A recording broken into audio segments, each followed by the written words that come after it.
Hello and welcome to Lynchburg Live. I'm your host, Linda Smith. A derecho is a widespread, long-lived, straight-line windstorm that is associated with a fast-moving band of severe thunderstorms. Until we had one of those here in June last year, a lot of people didn't know what it was. My guest tonight is Sean Sublette, WSET TV's chief meteorologist, who will be discussing weather in general with us and some of these really weird weather patterns we've had lately. Sean, welcome to Lynchburg Live. Thank you very much, Linda. Appreciate you having us on, or having me on. You know, as we get started, just tell us how long you've been at WSET. I came to WSET in December of 2003 from another station in the market out in Roanoke. I have enjoyed it thoroughly since then. Randy Smith, the general manager over there, suggested that I come by and talk to them for a little while. And it all worked out. So my wife and my two kids are over here, and it really has been a grand time. And you told me, I think you're from Richmond originally? Originally from Richmond, Virginia. I went to Penn State to get my degree in meteorology. After that, I worked briefly in the private sector for a while before I got into television. What made you decide on a career in meteorology? It's funny, you know, as you're growing up as a kid, you're always thinking about, oh, what kind of things do you like to do? And then you go to school and the counselors are like, well, what is it that you like to do? What kind of career would you like? And, you know, the two things that I liked as a kid were astronomy and meteorology.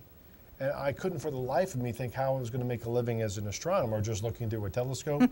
But meteorology is something that's very hands-on and kind of, you know, back in the late 70s, early 80s, no cable, no internet. So that's very much in the living rooms most nights. So that was kind of initially how I got the exposure to it. And I didn't plan on doing television right away. I just knew I wanted to do something weather. But that was kind of the path that got it started. So then you ended up at NASA, at the Goddard Space. For a brief stretch, I was at NASA Goddard Space Flight Center, technically not really working for the government itself. I was working for a private contractor who was working on site. So I was doing work for NASA indirectly as a contractor of the federal government for a company called Hughes STX Corporation. And my job there was not terribly exciting. I ended up having to write a lot of computer code or a lot of computer software. The project was such that there were satellites in orbit taking data, looking at the amount of water vapor in the atmosphere and trying to figure out how that would correlate in terms of where the water is in the atmosphere. So you need that to put into your computer simulations, so then you can do forecasting of clouds and ultimately rainfall. So it's not exciting work, but it's certainly necessary kind of work that goes forward into the research aspect of meteorology. Now, sitting on this side of the table, that sounds really interesting to me. Well, I was able to make some pretty pictures. I mean, you got to design a lot of colors. You would have these nice, pretty global maps with lots of colors showing you where it's humid, where it's not humid, and all these satellite passes. So it looked really pretty. But, you know, regrettably, it's not very rewarding.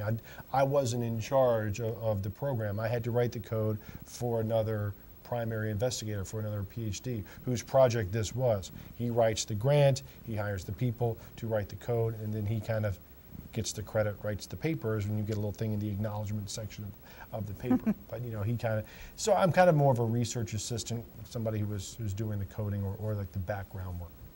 So you decided to leave there? Yeah, and this was in 1995. My then fiance, now wife, was also living in Northern Virginia at the time. And we had a friend of ours who I went to graduate school with, was just getting married, and he decided to go into broadcasting. And I looked at my wife, it was a long drive back from Boston. The wedding was in Boston, and my wife and I were living, or fiance, she was living in Leesburg, I was living in Tyson's Corner. So the long drive back from Boston, it's a lot of time to talk.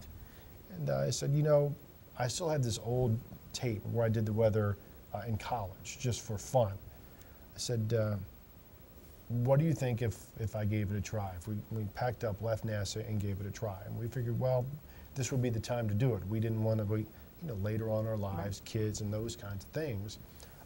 So we made an effort to go for it. And after about 4 months of looking, I got a phone call via a colleague of mine, and as a lot of who you know, it turns out that my old roommate was a roommate with another guy who did TV at another station, who then came to Roanoke. So as this person knew this person knew this person, then I got the phone call, and I started at a television station in Roanoke in the fall of 1995.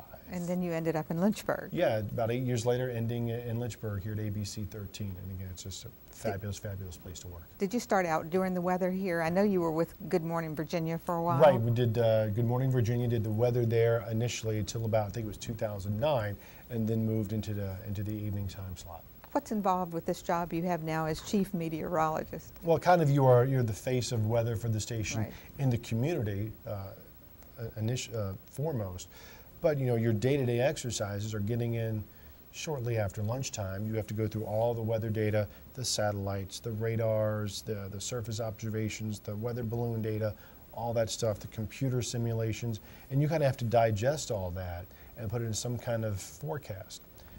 You make the forecast in your mind, and then you have to do it in a narrative way, because we serve the Clear Channel cluster of radio stations in the Lynchburg, Roanoke area. The website, their mobile apps, and we're all providing content for that. In addition to, oh, by the way, we do the news, you know, 5, 5:30, 6, 7, and 11. And we've started doing a digital sub-channel that's all weather. It's the ABC 13 Weather Nation. We started that back up in during the late summer, I believe it was June, where we provide the local content, and another outfit called Weather Nation, based in Minneapolis, they provide national content. So it's kind of like the old version of the Weather Channel.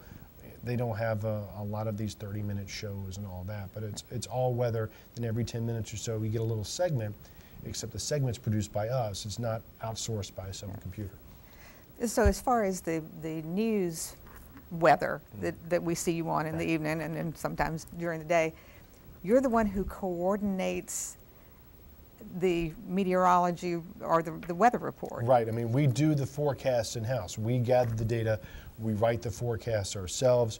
We prepare the graphics ourselves. The stuff you hear on the radio, when it's coming from our voice, are things we write. Sometimes you'll hear other DJs who just say, oh, the weather is this, this, and this, and this, but you don't know where it comes from.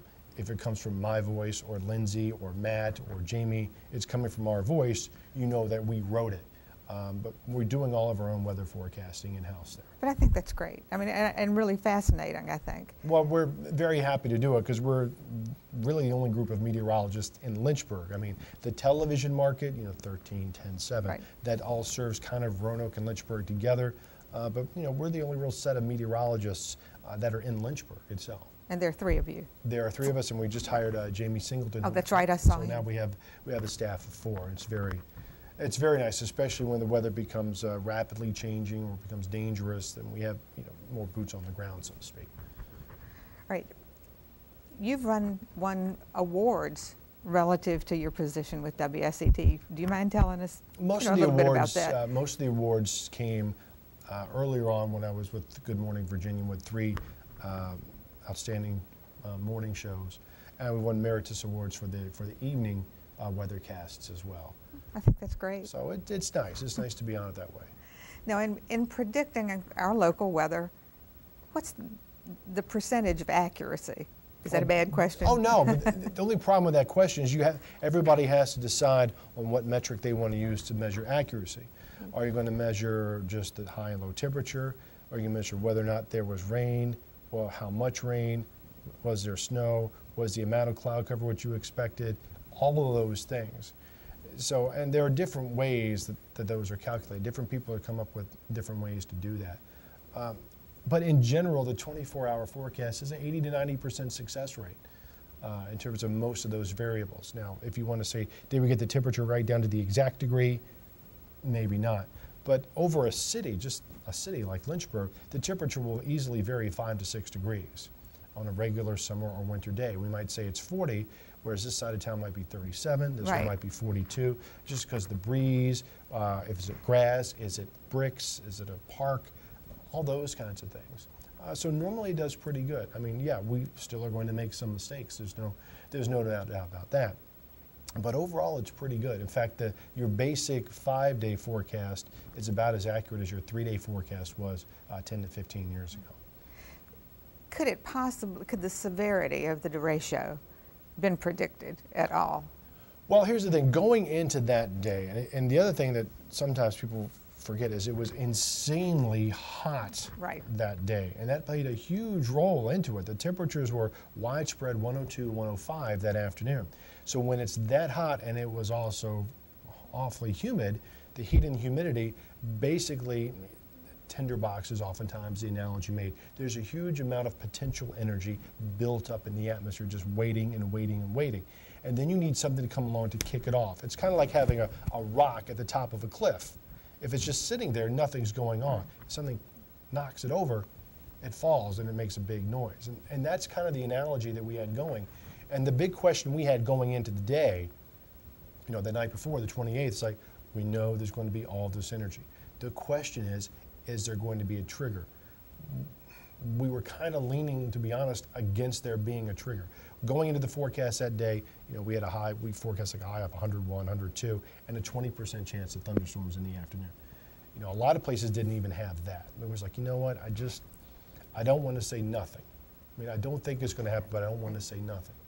Then in the early part of the afternoon, about 1 or 2, we saw the storms fire up in Chicago. And then they started moving through Indiana and toward Ohio. And we're like, we've got a problem. And then they started coming into West Virginia. And then when they come into West Virginia, now you've got terrain, you've got mountains. You've come off out of the Midwest, out of the plains. And then the mountains always have something to say about the weather when the weather's coming from that way. Normally in these situations, the storms will weaken as they cross the mountains. Unfortunately, I was in Richmond by late in the afternoon or that evening, but I was still checking in, and I saw what these storms are doing in West Virginia, and I'm like, they're not going to stop. I mean, knowing how much potential energy was in the atmosphere over Virginia, I'm like, we're in trouble. So it's one of those things that we knew it was coming. Unfortunately, the communications infrastructure for conveying this kind of a problem is not the best. This still comes under a severe thunderstorm warning. And you'll get, you know, 15, 20 of these during the course of a season in any one spot. Obviously this is, you know, and that means the winds are 55 miles an hour, there's hail 1 inch in diameter.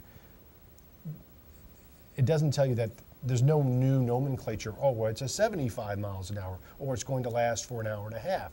There's no nomenclature for that. So all you can kind of do is try to break into programming and convey the best that you can. This is not your average situation.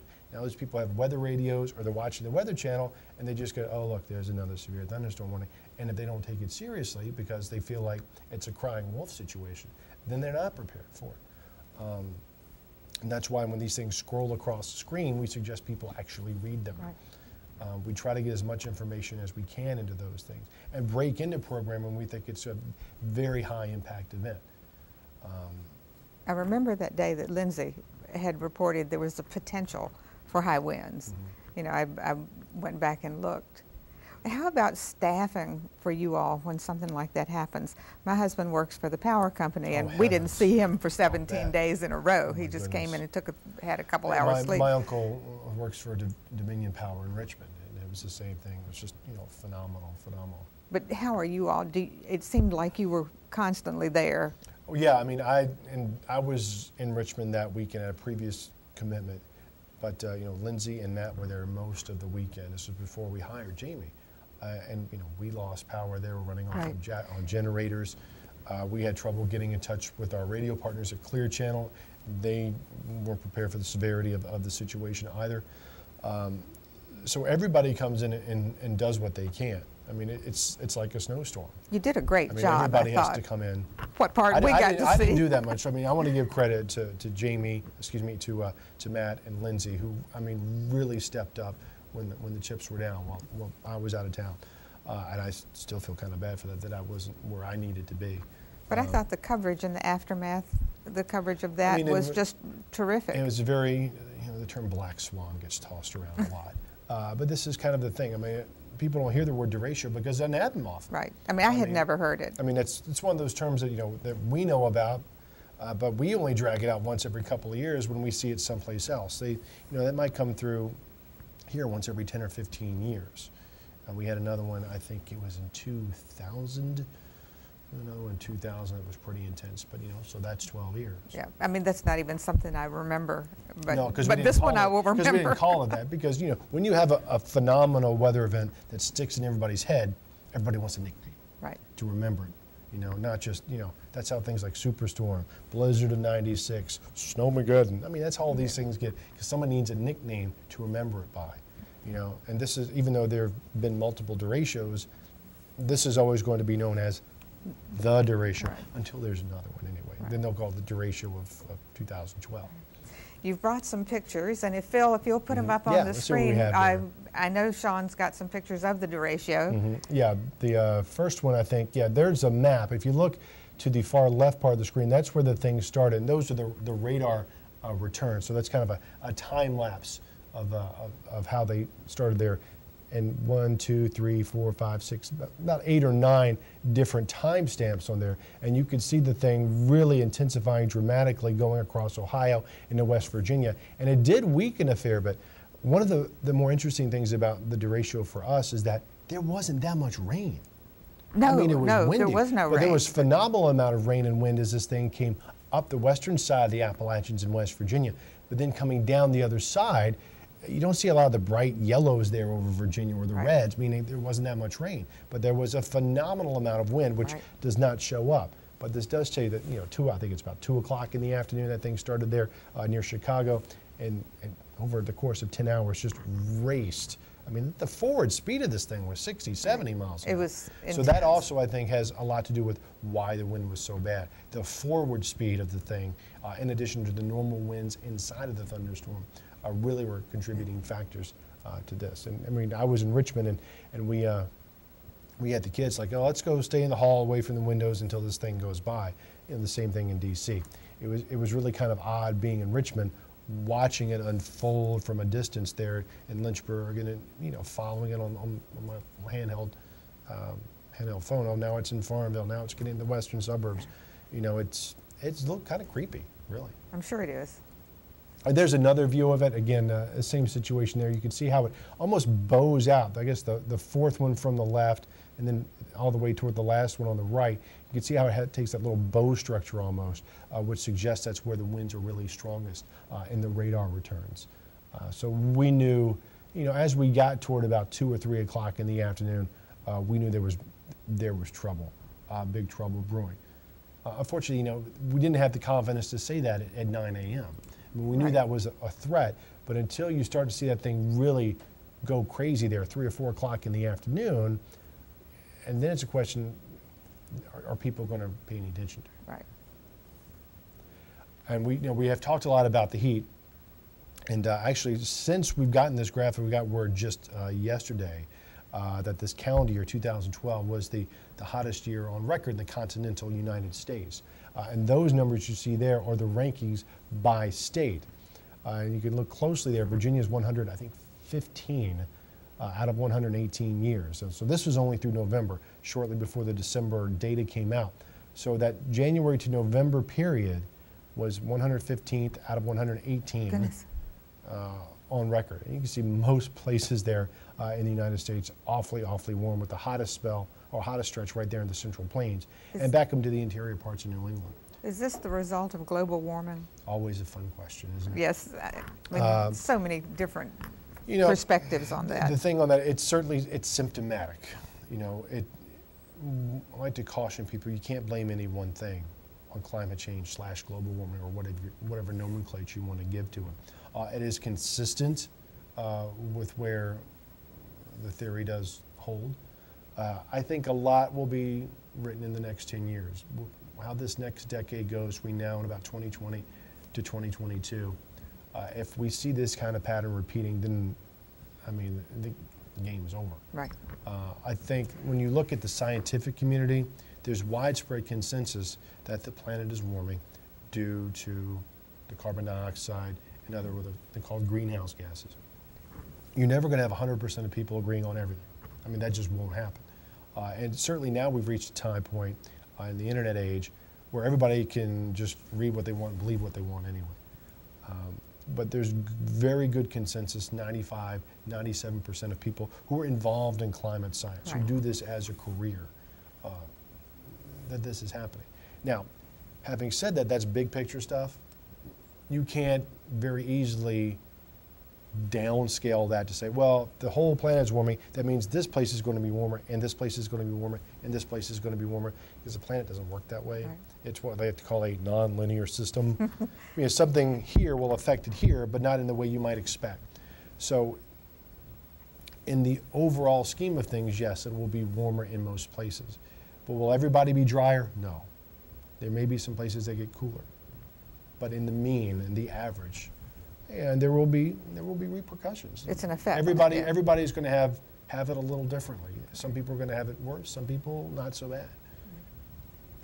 This is your... Yes, Weather Call 13 is the system that we started up, I think it was 2, maybe 3 years ago. It's through a third party. It's a company called Weather Call. And if you sign up online, it's a small fee. It's less than $10 a year. But you can sign up online, and you enter in your address, zip code, and basically they geocode, it's kind of like Google Maps. When a severe thunderstorm or tornado warning is issued, they map it, this company maps it out.